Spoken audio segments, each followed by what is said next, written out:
मेरे पास माँ के इलाज के लिए पैसे नहीं हैं। अरे वाह भैया, तब तुम कहाँ थे जब माँ को हार्ट अटैक आया था, जब माँ को तुम्हारी ज़रूरत थी।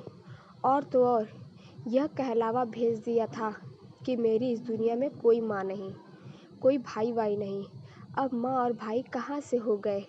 अब जायदाद में हिस्सा चाहिए, है ना अजीब बात। अपने बड़े भाई राकेश से सुरेश कह रहा है और दोनों की माँ बेटों के लिए असहाय हो रही।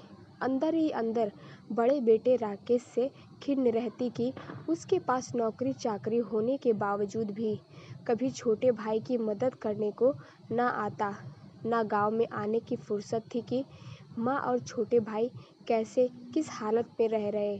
खेती बाड़ी संभालने वाला सुरेश बहुत ही परिश्रमी और लगनी है।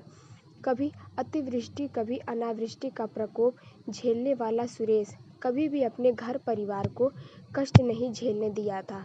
कुछ साल पहले माँ को दिल का दौरा पड़ने के कारण शहर में हॉस्पिटलाइज करना पड़ा था। बाईपास सर्जरी का खर्चा तकरीबन 6 से 7 लाख के आसपास देना था।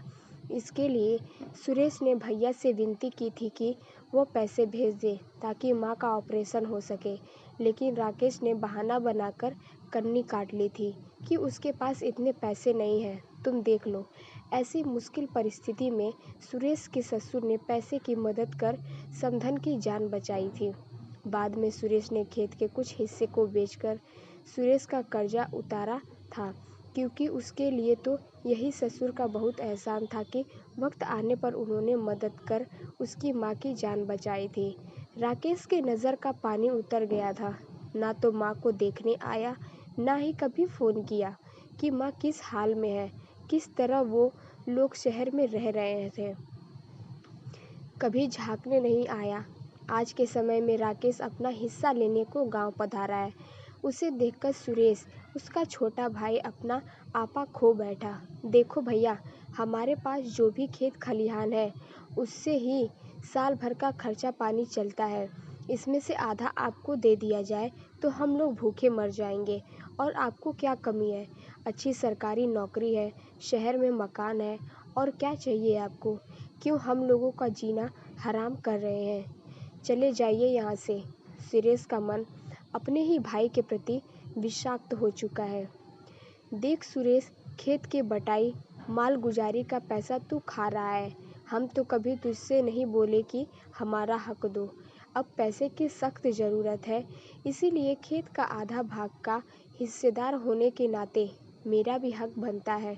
चुपचाप से मेरी बात मानो और खेत को बेच दो, क्योंकि मुझे शहर में बड़ा घर लेना है। अब मेरे बच्चे बड़े हो रहे हैं, मुझे बहुत ज़रूरत है। नहीं राकेश, खेत नहीं बटेगा।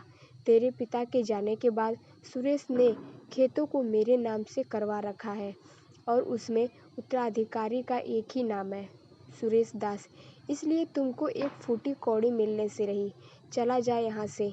मेरा एक ही बेटा है, बस तू मेरे लिए उसी दिन मर गया था जिस दिन तूने हमसे अपना रिश्ता तोड़ा था।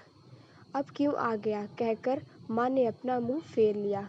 राकेश दास को माँ की बात से आहत तो था, लेकिन उसके कर्म ने उसके वजूद को बहुत हल्का व आत्मसात कर लिया था और भारी कदम से चलना बना, क्योंकि उसकी वही मिला जो सालों भर पहले उसने किया था। अगर आप सबको मेरी यह कहानी पसंद आई हो तो मेरे चैनल को लाइक, सब्सक्राइब एंड शेयर ज़रूर करें। Thanks for watching.